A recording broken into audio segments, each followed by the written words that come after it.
Donc dans cette vidéo, on va voir comment assembler le pantalon pour pouvoir l'essayer. Donc là, j'ai épinglé les côtés. Donc on épingle le devant contre le dos. Donc on épingle endroit contre endroit. Donc les côtés, hein. On va faire les deux côtés et l'entrejambe. Donc je ferme mon pantalon sur les côtés et sur l'entrejambe ici.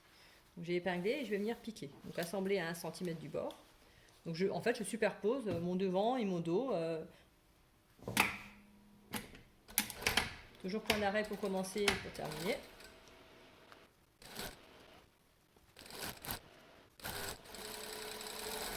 Donc respectez bien, moi j'ai mis des crans au genou, donc on a au genou je mets des crans, donc cran sur cran au genou et en bas, pour être sûr de bien répartir l'embut sur les longueurs de jambes.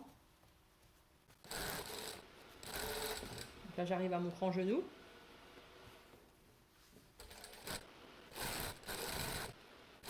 Ensuite je continue, hein, je fais l'assemblage d'entrejambe. Donc pour éviter que la jambe elle vrille, parce que des fois les jambes vrillent, vous savez on a un côté où la jambe part devant, je commence par ma fourche, comme ça je fais un vers le bas, je commence vers le milieu et je descends des deux côtés. C'est pour éviter que la jambe vrille. Donc je mets bien bord à bord, hein, pour avoir mes coutures. Ici à l'entrejambe on fait bien en sorte de raccorder les coutures. Hein. Donc si vous avez bien respecté le sens de surpiqûre du dos et de la braguette devant, on est censé avoir les surpiqûres du même sens, pas une de chaque côté.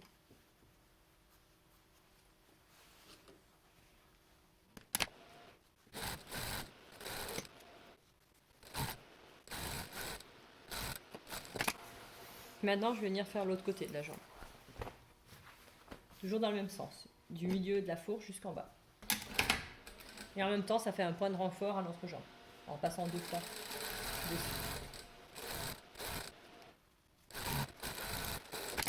Donc là j'ai fait ma jambe et je vais faire fermer l'autre côté.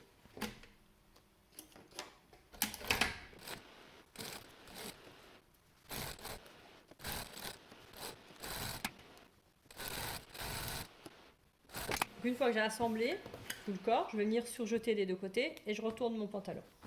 Donc voilà, donc là j'ai fini l'assemblage, donc j'ai surjeté les côtés, assemblé, surjeté les côtés, l'entrejambe. Donc maintenant il n'y a plus qu'à retourner le pantalon et voir ce que ça donne.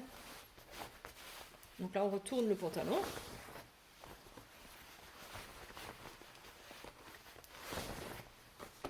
Et voilà ce qu'on a. Donc on a un pantalon terminé avec notre dos. Donc maintenant ce qu'il faut faire avant de continuer, c'est venir repasser les coutures, côté et entrejambe.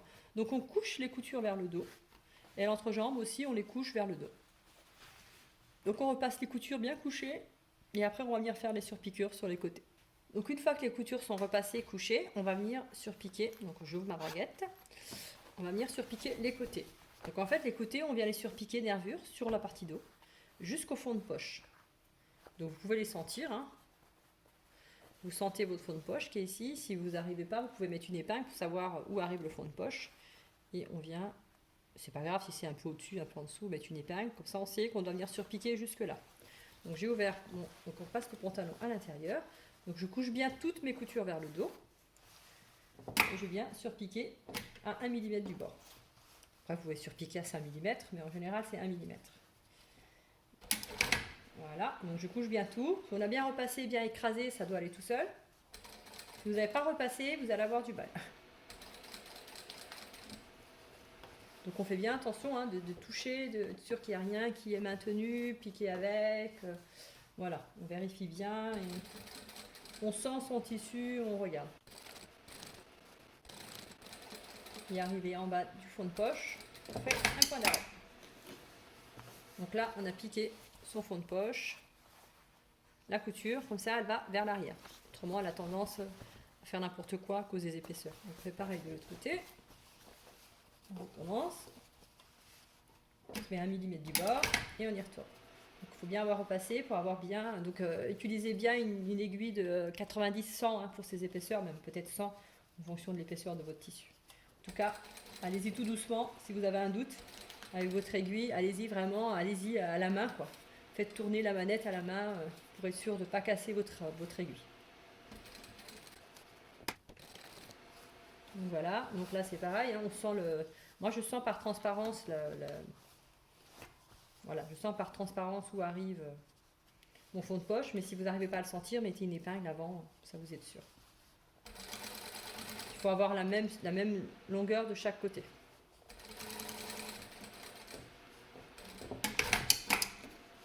Donc voilà, là c'est terminé, on a surpiqué les deux côtés. Donc là on a terminé notre pantalon. À cette étape, on peut l'essayer, regarder si tout va bien, s'il n'y a pas besoin d'élargir. Enfin, il aurait peut-être fallu essayer avant de faire le surpiqûre, au cas où.